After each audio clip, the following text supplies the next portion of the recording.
Karena Indonesia memiliki sumber daya alam berlimpah yang bisa dieksplorasi alias didaya gunakan semaksimal mungkin untuk menciptakan energi terbarukan, agar Indonesia tidak terus-menerus bergantung pada impor BBM.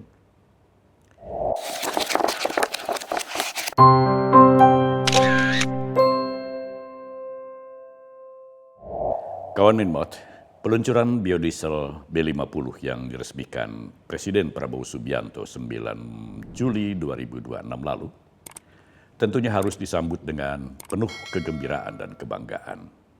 Jika Anda termasuk anak bangsa yang mencintai tanah airnya dan menginginkan Indonesia berdaulat di bidang energi. Sebab sudah lebih dari 10 windu, negara yang kita cintai ini tercatat sebagai salah satu negara pengimpor bahan bakar minyak atau BBM terbesar di dunia. Ketergantungan Indonesia pada BBM impor sudah terbukti lebih banyak mudaratnya ketimbang manfaatnya. Itu sebabnya Prabowo Subianto baik sebelum maupun sesudah menjadi presiden selalu menggaungkan perlunya Indonesia melangkah cepat menuju kemandirian energi. Karena Indonesia memiliki sumber daya alam berlimpah yang bisa dieksplorasi alias didaya gunakan semaksimal mungkin untuk menciptakan energi terbarukan, agar Indonesia tidak terus-menerus bergantung pada impor BBM. Tetapi untuk menuju semua itu diperlukan proses yang tidak sebentar, serta dukungan dari berbagai pihak. Namun sebagaimana program-program Presiden Prabowo lainnya, program B50 juga tak lepas dari berbagai penolakan, bahkan cibiran dan ejekan dari pihak-pihak yang meragukan keberhasilan proyek ini. Di tengah berbagai kritik dan penolakan, B50 akhirnya berhasil diproduksi setelah melalui serangkaian uji coba yang cukup panjang dan sudah mulai bisa digunakan sejak 1 Juli 2026. Namun pemerintah menetapkan masa transisi selama 3 bulan untuk menghabiskan pasokan B40 yang sudah lama dijual di SPBU.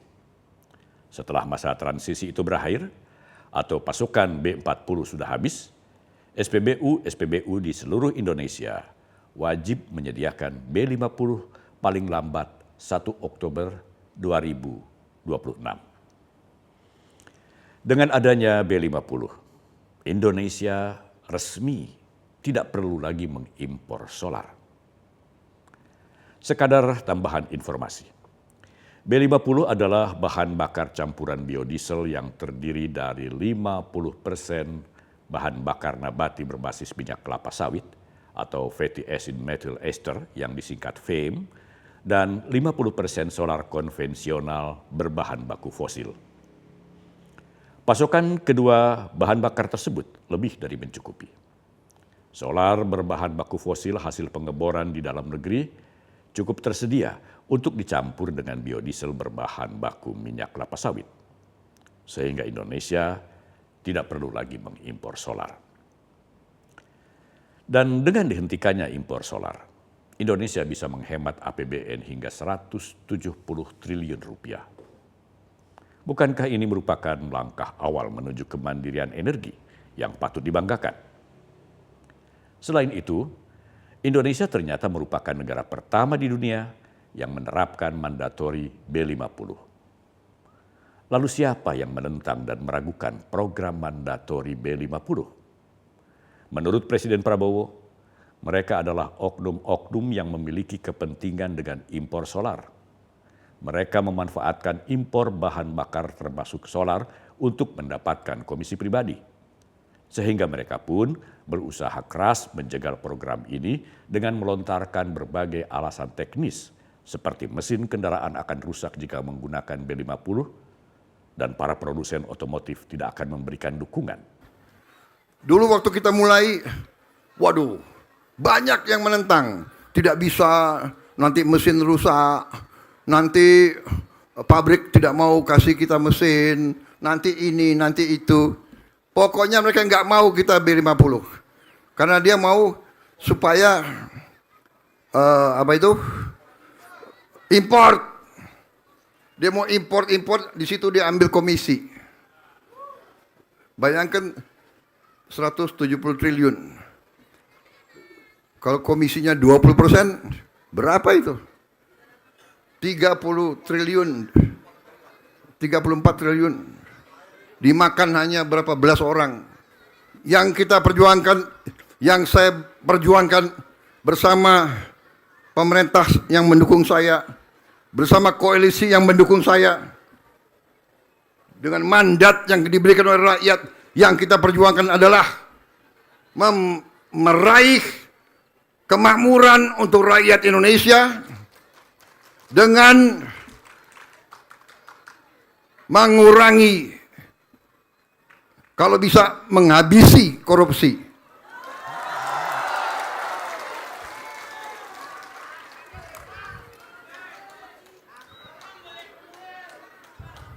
Melakukan penghematan, melakukan efisiensi.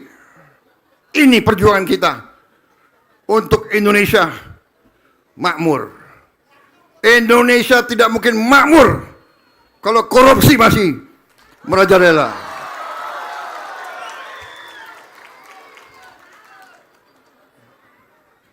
Indonesia tidak mungkin makmur kalau banyak kebocoran. Program B50 merupakan kelanjutan dari program mandatori biodiesel pemerintah yang sebelumnya telah menerapkan tahapan B20, B30, hingga B40. Menteri Energi dan Sumber Daya Mineral atau ESDM Bahlil Lahadalia mengungkapkan bahwa setiap tahapan program biodiesel sebenarnya memerlukan waktu sekitar 3 tahun hingga tahap uji coba.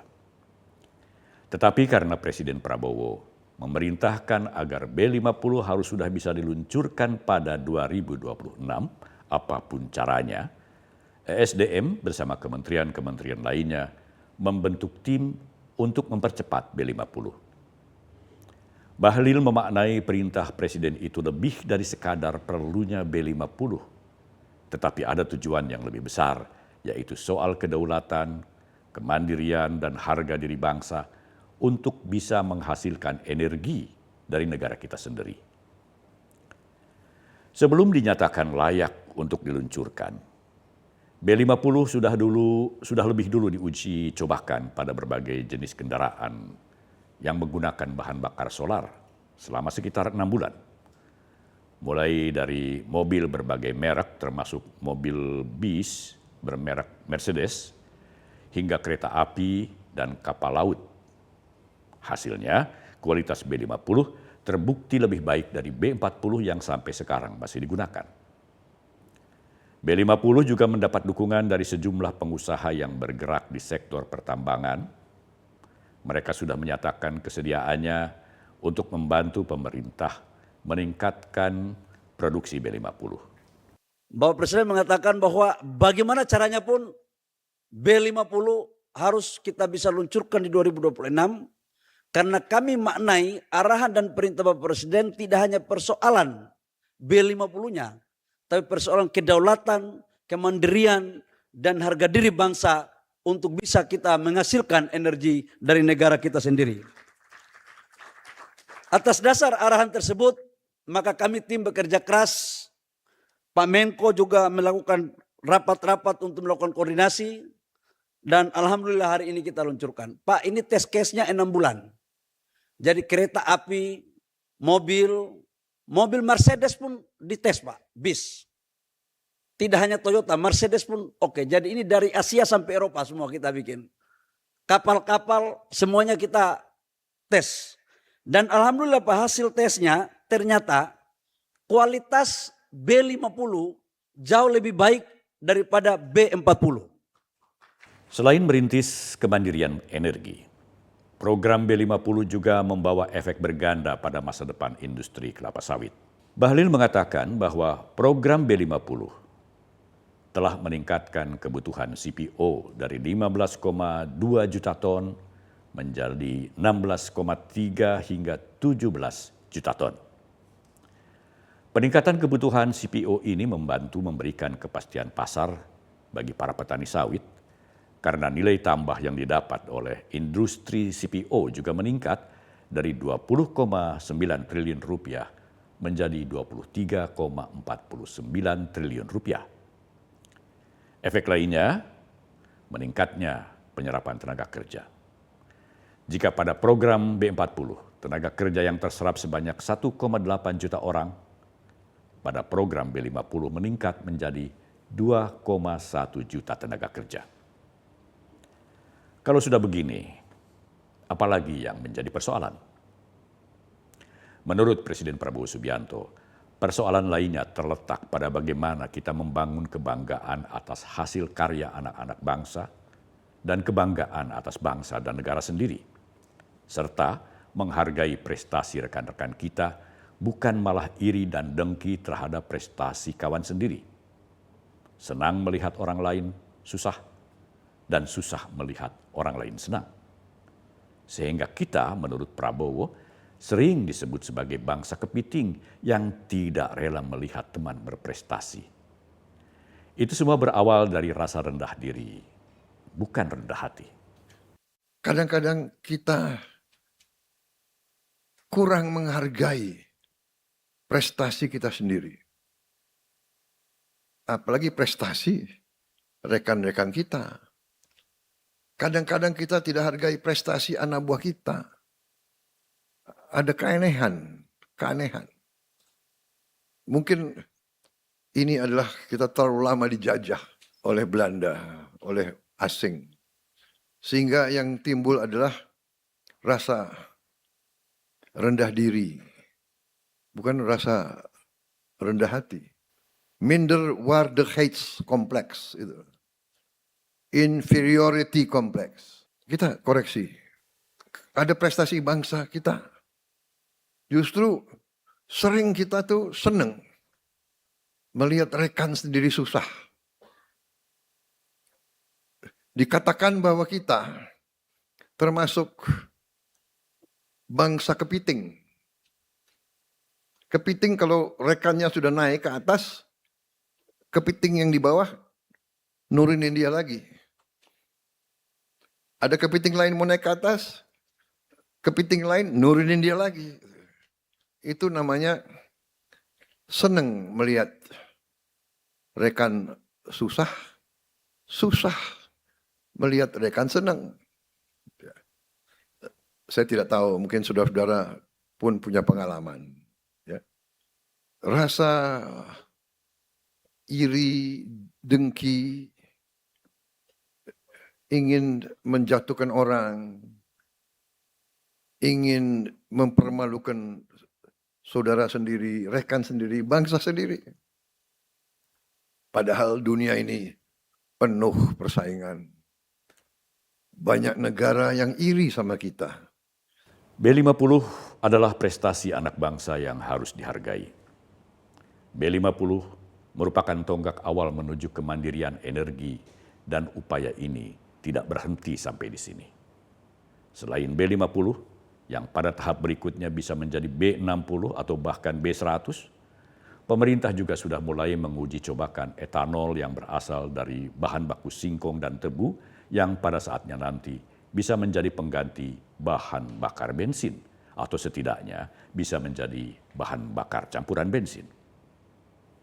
Belum lagi tenaga surya yang akan dieksplorasi menjadi pembangkit tenaga listrik untuk menggantikan batu bara. Kemandirian energi sepenuhnya merupakan cita-cita Prabowo Subianto sejak dulu. Sebab kelangsungan hidup suatu bangsa, kata Prabowo, ditentukan oleh 3 hal. Pertama, kemampuan bangsa itu untuk menghasilkan pangan bagi rakyatnya sendiri. Kedua, kemampuan memiliki sumber energi sendiri sehingga tidak bergantung pada bangsa lain. Dan yang ketiga, kemampuan memiliki sumber air. Tanpa ketiga hal ini menurut Prabowo, suatu bangsa sulit untuk survive dan berdaulat serta sejahtera. Cita-cita Prabowo ini tidak hanya berhenti sebatas gagasan.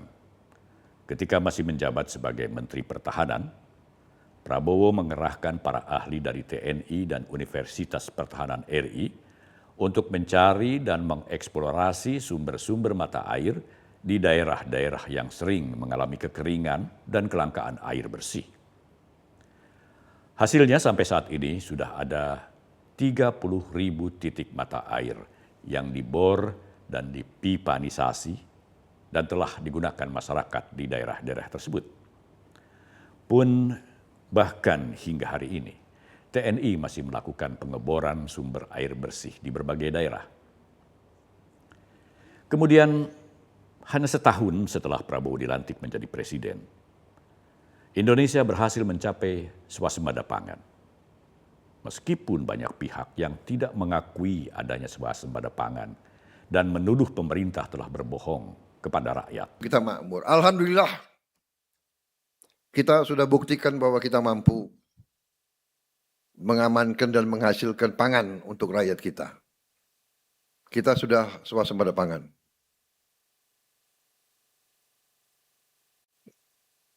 Dari target 4 tahun, kita telah berhasil dalam 1 tahun. Banyak pihak yang meremehkan pentingnya swasembada pangan. Bahkan banyak orang yang mengangkat dirinya sebagai orang pinter, mengejek, mengenyak dan menuduh bahwa kita pemerintah berbohong kepada rakyat. Bahwa kita belum swasembada pangan.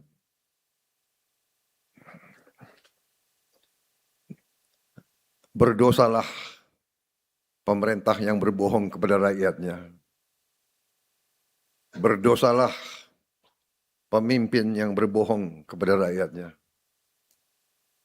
Berkhianatlah pemimpin yang tidak setia kepada kepentingan negara di atas segala kepentingan. Hari ini saya bangga hadir di sini. Hari ini hari yang saya tunggu-tunggu. Dari sejak saya belum dilantik jadi presiden, kepada tim inti saya, tim penasihat saya, selalu saya tekankan, harus swasembada pangan, harus swasembada energi. Tidak boleh import BBM, tidak boleh import pangan.